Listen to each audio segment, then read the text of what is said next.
আল্লাহ তাআলা রব্বুল আলামিন বলেন, ওয়ালাই ইউআখিরাল্লাহু নাফসান ইযা জাআ আজালুহা, মৃত্যু যখন নির্ধারিত হয়ে যাবে, আল্লাহর কাছে যতই চাও না কেন আল্লাহ তোমাকে এক মুহূর্ত আর সময় বাড়ায়া দেবেন না। এই জন্য এখন বেঁচে আছি, এখন তেলাওয়াত করেন, বেশি বেশি করে সূরাতুল ইখলাস তেলাওয়াত করেন, বেশি বেশি করে সূরাতুল ইখলাস তেলাওয়াত করেন। গুনগুন করে গান বলার দরকার নাই। অনেকেই লালনের গান গায়, ফকির পাগলের গান গায়, অনেকেই বাউল গীতি গায়, অনেকেই ওই যে আরো কত গীতি আছে এগুলো গায় কিনা? এই গীতিতে তোমার কোনো সোয়াব হবে না।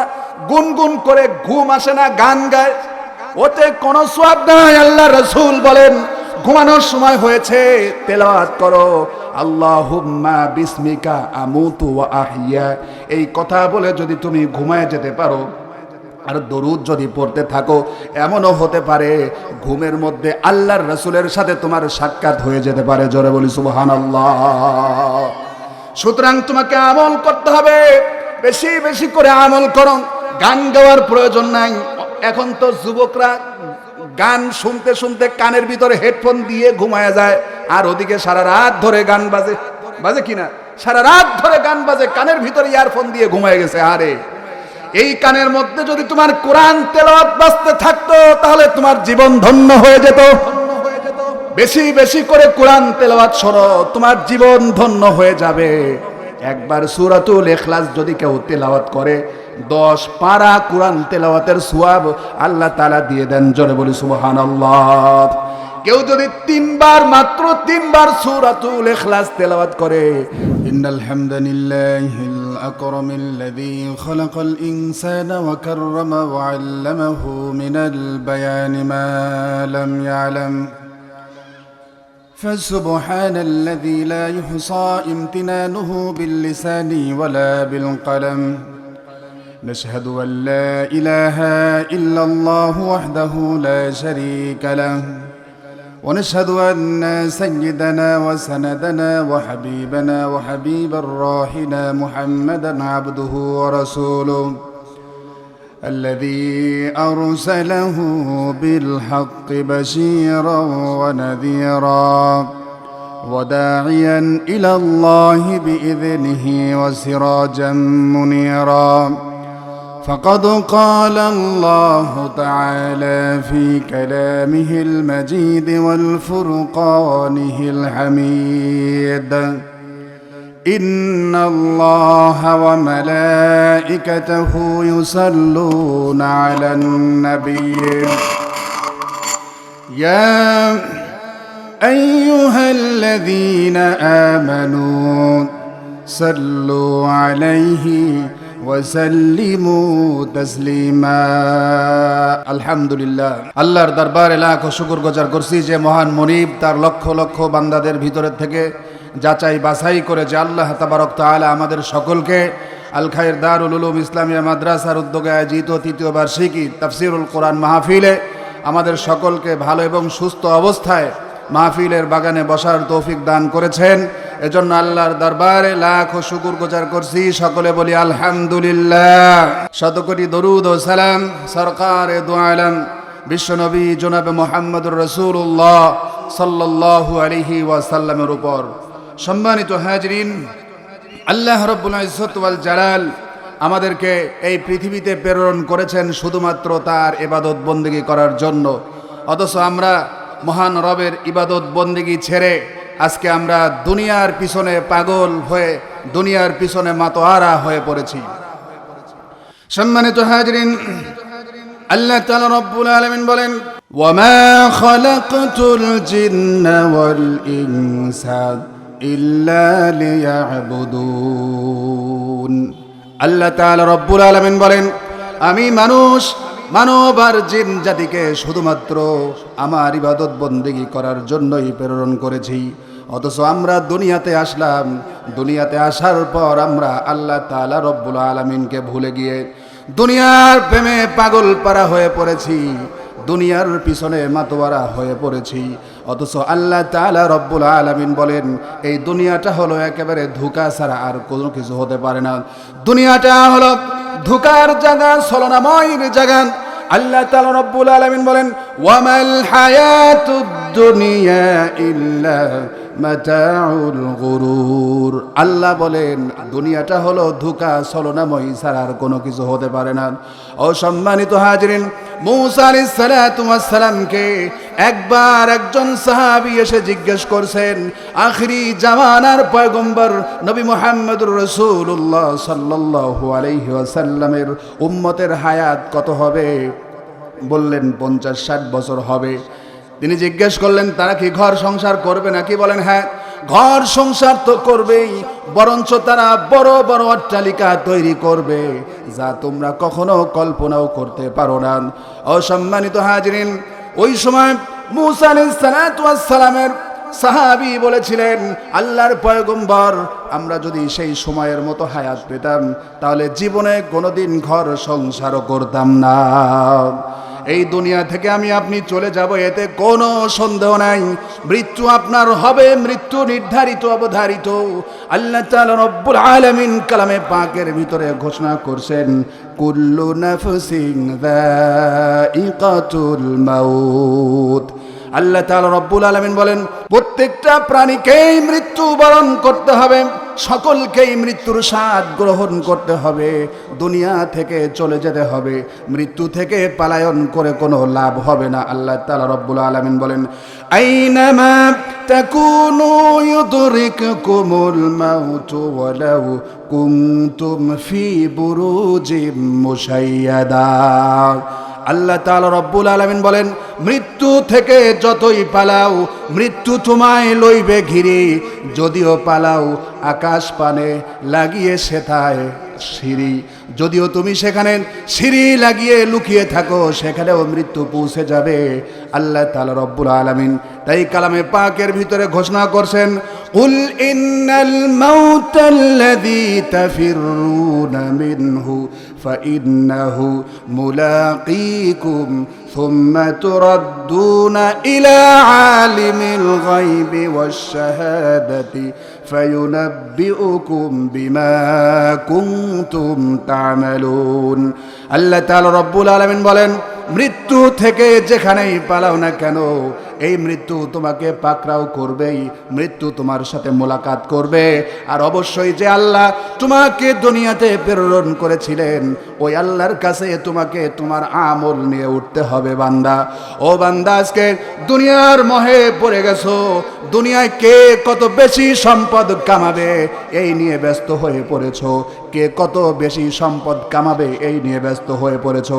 আল্লাহর নামে কসম করে বলি এই সম্পদ কোনোদিন তোমাকে বাঁচাতে পারবে না, এই সম্পদ তোমাকে কোনোদিন কল্যাণ দিতে পারে না।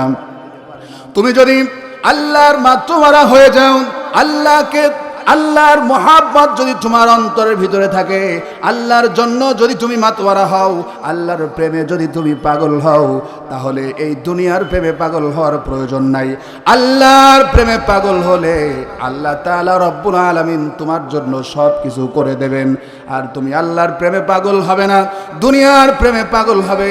দুনিয়া থেকে তোমাকে চলে যেতেই হবে নিঃসন্দেহে, কোনো সন্দেহ নাই। তাই অবশ্যই ফিরে আসতে হবে, আল্লাহর ইবাদত বন্দেগীর দিকে ফিরে আসতে হবে। জীবনের যতটুকুন সময় রয়েছে প্রত্যেকটা মুহূর্ত, প্রত্যেকটা সেকেন্ড, প্রত্যেকটা মুহূর্ত মহামূল্যবান। এই প্রত্যেকটা সেকেন্ডে যদি একবার বলে আল্লাহর তাসবিহ তেলাওয়াত করেন সুবহানাল্লাহ, আলহামদুলিল্লাহ, আল্লাহু আকবার বলে যদি তাসবিহগুলো তেলাওয়াত করেন, কিতাবের মধ্যে এসেছেন যতবার তাসবিহ তেলাওয়াত করছেন ততবার জান্নাতের মধ্যে আল্লাহ তাআলা আপনার নামে বৃক্ষ রোপণ করবেন। আর এই বৃক্ষ কত বিশাল হবে, কত বিশাল হবে! এই বৃক্ষটা এত বড় হবে যে দুইটা ঘোড়াকে যদি বৃক্ষের গোড়া থেকে দুই দিকে যদি চাবুক দিয়ে আঘাত করে দুই দিকে যদি ছুটিয়ে দেয়া হয় 500 বছর পর্যন্ত দৌড়াবে, কিন্তু ওই বৃক্ষের ছায়া অতিক্রম করতে পারবে না। সুবহানাল্লাহ! এমন সুন্দর বৃক্ষ, আপনি প্রত্যেকটা বার সুবহানাল্লাহ, আলহামদুলিল্লাহ তেলাওয়াত করার কারণে আল্লাহ তাআলা রব্বুল আলামিন এমন বৃক্ষ আপনার জন্য রোপণ করে দিচ্ছেন জান্নাতের ভিতরে। শুধু কি তাই নাকি, শুধু কি তাই নাকি, হাদিসের কিতাবের মধ্যে এসেছে দুনিয়াতে কেউ যদি একবার সুবহানাল্লাহ তেলাওয়াত করে তাহলে আসমান এবং জমিনের মাঝখানে যত ফাঁকা জায়গা থাকে পুরো শূন্য জায়গাটা আল্লাহ তাআলা রব্বুল আলামিন সওয়াব দিয়ে পরিপূর্ণ করে দেন। সুবহানাল্লাহ। সুতরাং বেশি বেশি করে আমল করতে হবে। কেন 50-60 বছরের জিন্দেগি মুহূর্তের মধ্যেই শেষ হয়ে যাবে। কত বড় বড় রাজা, বাদশাহ, প্রজা, কত ধনাঢ্য ব্যক্তিরা এসেছিলেন দুনিয়াতে, দুনিয়ার সব সম্পদ দুনিয়াতেই ফেলে রেখে চলে গেলেন। বাদশাহ সিকান্দারের মতো সম্পদশালী আর কে আছে? বাদশাহ সিকান্দার যখন মারা গেলেন, মৃত্যুর পর যখন তাকে কবরের দিকে নিয়ে যাওয়া হচ্ছিল, এমন সময় কাফনের কাপড়ের ভিতর থেকে 2 হাত বের হয়ে এসেছে। মানুষেরা বলা বলি করতে থাকলো, বাদশাহ সিকান্দার সারা জীবন চাঁদা উঠিয়েছে, চাঁদা চেয়েছে, মারা গেছে, এরপরেও দেখো মানুষের কাছে চাঁদা চায়। ইমাম সাহেব হক্কানি আলেম ছিলেন, বললেন না না না না, বাদশাহ সিকান্দার মৃত্যুর পরে তোমাদের কাছে কোনো চাঁদা চায় না। বাদশাহ সিকান্দার মৃত্যুর পরেই দেখো অটোমেটিক ভাবে তার হাত কাফনের কাপড়ের ভিতরে দিয়ে বের হয়ে এসেছে। বুঝাতে চাচ্ছে আল্লাহ তাআলা তোমাদেরকে বাদশাহ সিকান্দারকে দিয়ে বুঝাতে চাচ্ছেন যে বাদশাহ সিকান্দার কত সম্পদের মালিক ছিল, অথচ শূন্য হাতে, খালি হাতে কবরের যাত্রী হয়েছে। সুতরাং দুনিয়ার সম্পদ দুনিয়াতেই পড়ে থাকবে, এই সম্পদ তোমার কোনো কাজে লাগবে না। অসম্মানিত হাজিরিন, সুতরাং দুনিয়ার সম্পদ দুনিয়াতেই পড়ে থাকবে, এই সম্পদ আপনার কোনো কাজে লাগবে না। দুনিয়াতে আপনি এসেছিলেন শূন্য হাতে, দুনিয়া থেকে বিদায় নিতে হবে আবার শূন্য হাতে, ঠিক কিনা? দুনিয়াতে এসেছিলাম খালি হাত পা, গায়ে একটা কাপড় পর্যন্তও ছিল না। মৃত্যুবরণ করবেন, আপনাকে কবরে রাখা হবে, কবরে আপনাকে রাখা হবে, আপনার কোনো সম্পদ থাকবে না, মাত্র 3 খান 5 খান কাপড় ছাড়া। এই 3 খান 5 খান কাপড় ছাড়া আর কোনো কিছুই পাবেন না। অসম্মানিত হাজিরিন, সুতরাং দুনিয়াতে এসেছিলাম শূন্য হাতে, দুনিয়া থেকে চলে যেতে হবে শূন্য হাতে। সুতরাং আল্লাহ তাআলা রব্বুল আলামিন আপনাকে দুনিয়াতে পাঠানোর পর হায়াত দিয়েছেন, রিজিক দিয়েছেন, সম্পদ দিয়েছেন। এই সম্পদ, এই হায়াত, এই জীবন কোথায় ব্যয় করবেন? আল্লাহ তাআলা রব্বুল আলামিন কালামে পাকের ভিতরে বলে দিয়েছেন, আপনার সম্পদ আপনার মৃত্যুর পর হাসরের দিন যখন উঠবেন, সাথে সাথে প্রথম 5টা প্রশ্ন করা হবে। এই 5টা প্রশ্নের জবাব না দেয়া পর্যন্ত এক কদমও আপনি নড়াচড়া করতে পারবেন না। আল্লাহ তাআলা প্রথম জিজ্ঞেস করবেন, ও আমার বান্দা, তোমাকে আমি হায়াত দিয়েছিলাম, কোন রাস্তায় খরচ করেছো? তোমাকে আমি সম্পদ দিয়েছিলাম, কোন রাস্তায় খরচ করেছো? শুধু তাই নয়, আমি তোমাকে যৌবন দিয়েছিলাম, কোন রাস্তায় খরচ করেছো? এইভাবে করে আল্লাহ তাআলা 5টা প্রশ্ন জিজ্ঞেস করবেন। জবাব দিতে না পারলে এক কদমও সামনে অগ্রসর হওয়া যাবে না। সুতরাং যে কথা বলছিলাম, আপনাকে আল্লাহ তাআলা রব্বুল আলামিনের ইবাদত বন্দেগী করতে হবে। আল্লাহ তাআলা আপনাকে আমাকে দুনিয়াতে পাঠিয়েছেন শুধুমাত্র তার ইবাদত বন্দেগীর জন্য। সম্মানিত হাজিরিন, গুরুত্বপূর্ণ একটা বিষয় সংক্ষেপে বলছি। এই দুনিয়াতে আমরা যখন এসেছিলাম, আসার সময় আমরা সকলেই মাসুম ছিলাম, আমাদের জীবনে কোনো গুনাহের দাগ ছিল না, ঠিক কিনা? গুনাহের দাগ ছিল। আমরা যখন দুনিয়াতে আসলাম তখন আমাদের জীবনে কোনো গুনাহই ছিল না। আল্লাহ তাআলা রব্বুল আলামিন মাসুম হিসাবে দুনিয়াতে প্রেরণ করলেন।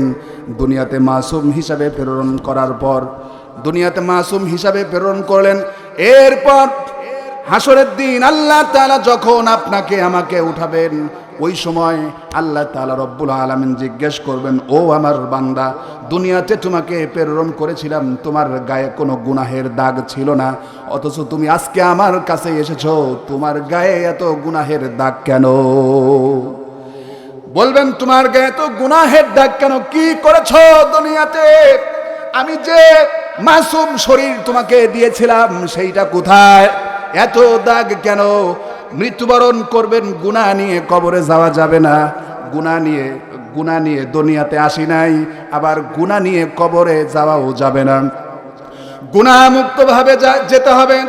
গুনাহমুক্ত ভাবে যাবেন কবরে, একটা কাজ করলে কি কাজ সেইটা গুরুত্বপূর্ণ একটা বিষয়। কোনো ব্যক্তি যদি প্রতিদিন 70 থেকে প্রতিদিন যদি কোনো ব্যক্তি যদি নির্ধারিতভাবে তওবা করে, ইস্তেগফার করে, আল্লাহ তাআলা রব্বুল আলামিন বলেন আমার যে বান্দা তওবা করবে, ইস্তেগফার করবে, আমি আল্লাহ তাআলা রব্বুল আলামিন তার জীবনের সব গুনাহ খাতা মাফ করে দেব। জোরে বলি সুবহানাল্লাহ। মৃত্যুর আগ পর্যন্ত তওবার দরজা খোলা। তওবার দরজা যদি খোলা না থাকতো বনি আদমের জান্নাতে যাওয়া কোনোদিন সম্ভব হতো না। কি আদম, কি নূহ, কি ঈসা, কি মুসা, কি কেউ নয়, প্রত্যেকটা নবীকে আল্লাহ তাআলা রব্বুল আলামিন একভাবে না হয় একভাবে একটা করে রেখেছেন, ত্রুটি করায় রেখেছেন।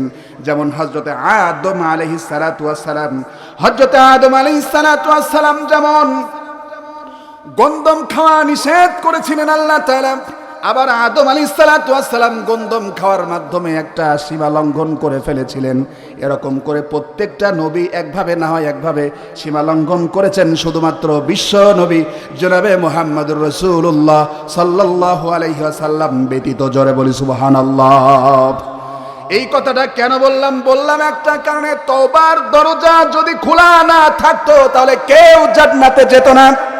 যে নবী আমার বিশ্ব নবী জনাবে মুহাম্মদুর রাসূলুল্লাহ সাল্লাল্লাহু আলাইহি ওয়াসাল্লাম, যার গায়ে জীবনে কোনোদিন গুনাহের আসর লাগে নাই, অথচ সেই আমার নবী প্রতিদিন, আবু হুরায়রা রাদিয়াল্লাহু তাআলা আনহু বলছেন, আল্লাহর রাসূল প্রতিদিন 70 থেকে 100 বার তওবা করতেন, ইস্তেগফার করতেন। জোরে বলি সুবহানাল্লাহ।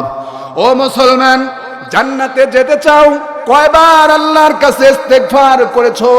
যার জীবনে কোনো গুনাহ নাই সে প্রতিদিন 100 বার ইস্তেগফার করত, অথচ তোমার আমার গায়ে গুনাহের অভাব নাই, অথচ ইস্তেগফার করি না। সর্বদা কথা বলতে গেলে ভুল হয়ে গেছেন, ইস্তেগফার করুন, আস্তাগফিরুল্লাহ, আল্লাহর কাছে ক্ষমা চান। আল্লাহর হাবিব বলেন, কোন বান্দা যদি, কোন উম্মত যদি প্রতিদিন সাইয়্যিদুল ইস্তেগফার সকাল সন্ধ্যায় তেলাওয়াত করে, তাহলে ওই বান্দা মৃত্যুর পূর্বেই আল্লাহ তাআলা রব্বুল আলামিন তার জীবনের সমস্ত গুনাহ খাতাগুলোকে মাফ করে দেন। জোরে বলি সুবহানাল্লাহ। গুনাহ নিয়ে কবরে যাওয়া যাবে না, গুনাহ নিয়ে কবরে যাওয়া যাবে না। কবরে যদি গুনাহ না নিয়ে যেতে চান, সদা সর্বদা তওবা করেন, কারণ আল্লাহ তাআলা রব্বুল আলামিন কালামে পাকের ভিতরে ঘোষণা করছেন। আল্লাহ তাআলা রব্বুল আলামিন বলেন, লা তাকনাতু মির রাহমাতিল্লাহি ইন্নাল্লাহা ইয়াগফিরুয যুনুবা জামিআ। আল্লাহ তাআলা রব্বুল আলামিন বলেন, হে আমার রাসূল, আপনি আমার বান্দাদেরকে বলে দিন, যারা নিজেদের অন্তরের উপর জুলুম করেছে, যারা গুনাহ করে ফেলেছে, তারা যেন আমার রহমত থেকে নৈরাশ হয়ে না যায়, আমার রহমত থেকে যেন বঞ্চিত না হয়ে যায়, তারা যেন ফিরে আসে, আমার কাছে তওবা করে, আমার কাছে ইস্তেগফার করে। তারা যদি আমার কাছে তওবা করে, ইস্তেগফার করে, তাহলে অবশ্যই আমি আল্লাহ তাআলা রব্বুল আলামিন তাদের জীবনের সমস্ত গুনাহ খাতাগুলোকে মাফ করে দিব। জোরে বলি সুবহানাল্লাহ। সুতরাং তওবা করতে হবে, বেশি বেশি করে তওবা করতে হবে, ইস্তেগফার করতে হবে। তওবাতুল সাইয়্যিদুল ইস্তেগফার তেলাওয়াত করবেন বেশি বেশি করে। আল্লাহর হাবিব বলেন, আল্লাহুম্মা আনতা রাব্বি লা ইলাহা ইল্লা আনতা খলাকতানি ওয়া আনা আবদুকা ওয়া আনা আলা আহদিকা ওয়া ওয়াদিকা মাস্তাতাতু আউযু বিকা মিন শাররি মা সানাতু আবুউ লাকা বিনি'মাতিকা আলাইয়া ওয়া আবুউ লাকা বিযামবি ফাগফিরলি ফাইন্নাহু লা ইয়াগফিরুদ দুনুবা জামিআ লা ইয়াগফিরুদ দুনুবা ইল্লা আনতা। কেউ যদি এই দোয়াটা প্রতিদিন সকাল সন্ধ্যায় তেলাওয়াত করে, তাহলে দিনের মধ্যে যখনই মারা যাক আল্লাহ তাআলা তাকে জান্নাত দিয়ে দেবেন। জোরে বলি সুবহানাল্লাহ। সম্মানিত হাজিরিন, জান্নাতে যদি যেতে চান আর জাহান্নামের আগুন থেকে যদি রক্ষা পেতে চান, আল্লাহর হাবিব তাসবিহ শিখায় দিচ্ছেন। আল্লাহর হাবিব বলেন, যে উম্মত, যে আল্লাহর যে বান্দা প্রতিদিন সকাল সন্ধ্যায় জাহান্নাম থেকে আল্লাহর কাছে ফানা চাইবে, আল্লাহুম্মা আজিরনি মিনান নার, আল্লাহুম্মা আজিরনি মিনান নার, আল্লাহুম্মা আজিরনি মিনান নার, এইভাবে করে করে পাঁচবার করে সকাল সন্ধ্যায় যদি কেউ এই দোয়াটা পড়তে থাকে, আল্লাহুম্মা আজিরনি মিনান নার, কেউ যদি এই দোয়াটা তেলাওয়াত করে, আল্লাহর হাবিব বলেন আল্লাহ তাআলা ওই বান্দাকে জাহান্নামের আগুন থেকে বাঁচায়া দেবেন। জোরে বলি সুবহানাল্লাহ। আমলগুলো করতে হবে। আজকে আমার আপনার জীবনের আমল নাই, আমল শেষ হয়ে যাচ্ছে, সময় শেষ হয়ে যাচ্ছে, আমল কখন করব? বেশি বেশি করে এই তাসবিহগুলো তেলাওয়াত করতে হবে, আল্লাহুম্মা আজিরনি মিনান নার। তারপরে আল্লাহ, এরপরে কবরের মধ্যে তিনটা প্রশ্ন করা হবে, মার রাব্বুকা ওয়া মান নাবিয়ুকা ওয়া মান দীনুকা, তিনটা প্রশ্ন করা হবে। আল্লাহর হাবিব বলেন, যে বান্দা সকাল সন্ধ্যায় তেলাওয়াত করবে, রাদিতু বিল্লাহি রাব্বা ওয়া বিল ইসলামি দীনা ওয়া বি মুহাম্মাদুর রাসূলুল্লাহি সাল্লাল্লাহু আলাইহি ওয়াসাল্লাম, কেউ যদি এই বাক্যটুকুন তেলাওয়াত করে, আল্লাহর হাবিব বলেন আল্লাহ তাআলা রব্বুল আলামিন তার পক্ষ হয়ে ওই বান্দার কবরের সওয়ালের জবাব দিয়ে দেবেন। জোরে বলি সুবহানাল্লাহ। আমলগুলো হাদিসের মধ্যে এসেছেন, এই জন্য বেশি বেশি করে আমল করতে হবে। আজকের এই মাহফিল সার্থক হবে এখান থেকে একজন ব্যক্তিও যদি একটা আমল নিয়ে বাড়িতে যেতে পারে। আপনারা পড়বেন তো ইনশাআল্লাহ? কে কে পড়বেন হাত তুলে আল্লাহকে দেখান। আল্লাহ তাআলা রব্বুল আলামিন আপনাদের কবুল করুন, সকলে বলি আমিন। ও ভাই, প্রতিদিন আজকে বলে দেই, প্রতিদিন সকালে পড়বেন আল্লাহুম্মা আজিরনি মিনান নার, প্রতিদিন সকাল সন্ধ্যায় পড়বেন আল্লাহুম্মা আজিরনি মিনান নার। আল্লাহর রাসূল আরেকটা দোয়া শেখাচ্ছেন, পড়বা এটা বেশি বেশি করেন, সুবহানাল্লাহি বিহামদিহি আদাদা খালকিহি ওয়া রিদওয়া নাফসিহি ওয়া জিনাতা আরশিহি ওয়া মিদাদা কালিমাতি। যদি এই দোয়াগুলো কেউ পড়তে থাকে, তাহলে ওই ব্যক্তির মৃত্যুর সময় কালেমা নসিব হয়ে যাবে। জোরে বলি সুবহানাল্লাহ। আল্লাহ তাআলা আপনাকে আমাকে দুনিয়াতে প্রেরণ করেছেন তার ইবাদত বন্দেগী করার জন্য। আল্লাহ তাআলার কাছে ফরিয়াদ করতে হবে, আয় আল্লাহ তাআলা, তুমি আমাকে দুনিয়াতে বেশি বেশি করে নেকের কাজ করার তৌফিক দাও, আর গুনাহমুক্ত জীবন যাপন করার তৌফিক দাও। আল্লাহর কাছে যদি দোয়া করেন, আল্লাহ কবুল করবে। আল্লাহ যদি আপনাকে তৌফিক না দেন, তাহলে আপনি কোনোদিন নেকের কাজ করা সম্ভব হবে না। হবে কি? আল্লাহ তৌফিক দিলেই হবে। আল্লাহ আপনাকে তৌফিক দিয়েছিলেন বিধায় আজকের এই মাহফিলের প্যান্ডেলে এসে বসতে পেরেছেন। হাজার হাজার মানুষ বাহিরে ঘোরাফেরা করে, তৌফিক দেয় নাই, তাই মাহফিলে এখনো আসতে পারে নাই। ঠিক কিনা? আমরা মাহফিল থেকে তাদের জন্য দোয়া করি, আল্লাহ তুমি আমাদেরকে বেশি বেশি করে নেকের কাজ করার তৌফিক দান করে দাও, গুনাহমুক্ত জীবন যাপন করার তৌফিক দান করে দাও। আর বাহিরে যারা এখনো ঘোরাঘুরি করে, তাদেরকেও মাহফিলের প্যান্ডেলে এসে বসার তৌফিক দান করে দাও। আল্লাহ তাআলা কবুল করুক।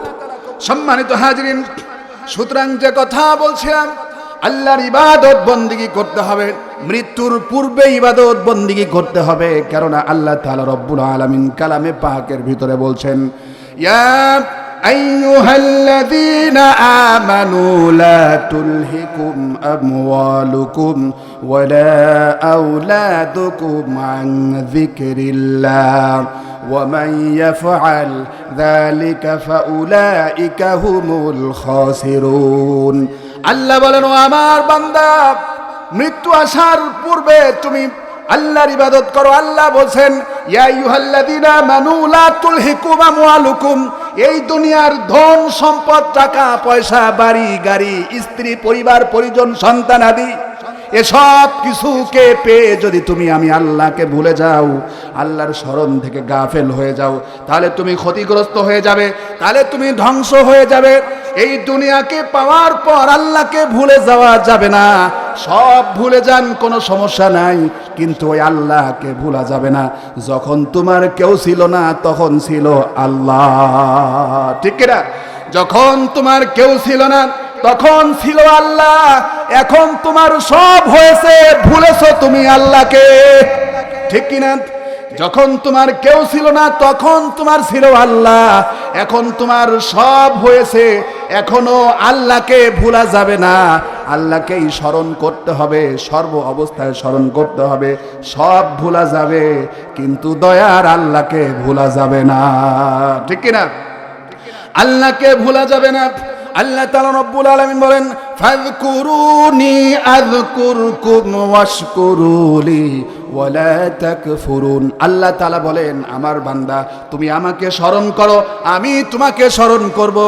আমি আপনি আল্লাহকে এই মাহফিলের প্যান্ডেলে বসে, যাই নামাজের মুসাল্লায় বসে স্মরণ করি, বাজার করতে গিয়ে স্মরণ করি, যা কিছু দুনিয়াতে করি সর্ব অবস্থায় আল্লাহকে স্মরণ করি।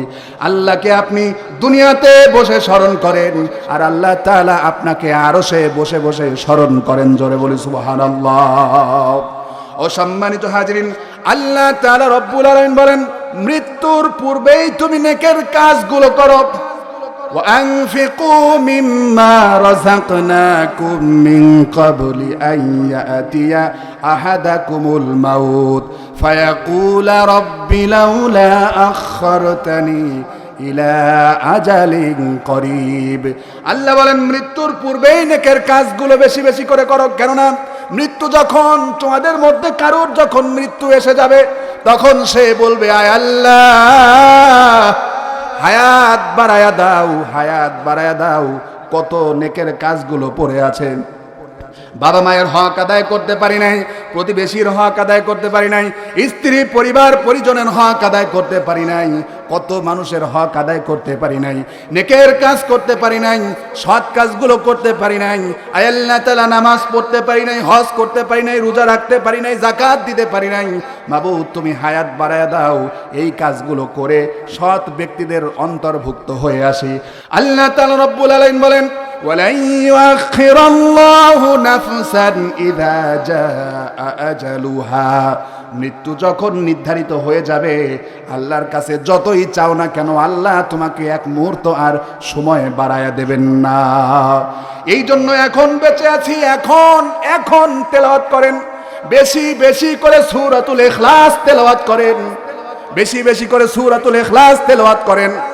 গুনগুন করে গান বলার দরকার নাই। অনেকেই লালনের গান গায়, ফকির পাগলের গান গায়, অনেকেই বাউল গীতি গায়, অনেকেই ওই যে আরো কত গীতি আছে এগুলো গায় কিনা? এই গীতিতে তোমার কোনো সোয়াব হবে না, সোয়াব হবে না। গুনগুন করে ঘুম আসে না, গান গায়, ওতে কোনো সোয়াব নাই। আল্লাহ রাসূল বলেন, ঘুমানোর সময় হয়েছে, তেলাওয়াত করো, আল্লাহুম্মা বিসমিকা আমুতু ওয়া আহইয়া। এই কথা বলে যদি তুমি ঘুমায় যেতে পারো আর দরুদ যদি পড়তে থাকো, এমনও হতে পারে ঘুমের মধ্যে আল্লাহর রাসূলের সাথে তোমার সাক্ষাৎ হয়ে যেতে পারে। জোরে বলি সুবহানাল্লাহ। সুতরাং তোমাকে আমল করতে হবে, বেশি বেশি করে আমল করো। গান গাওয়ার প্রয়োজন নাই।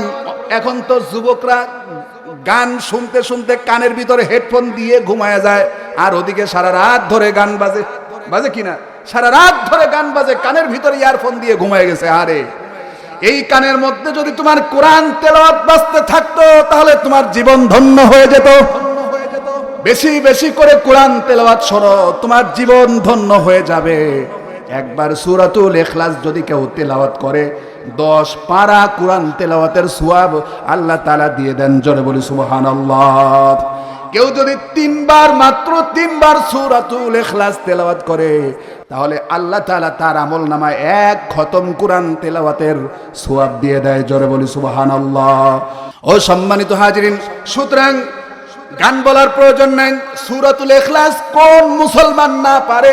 সবাই সূরাতুল ইখলাস পারে। বেশি বেশি করে সূরাতুল ইখলাস তেলাওয়াত করেন।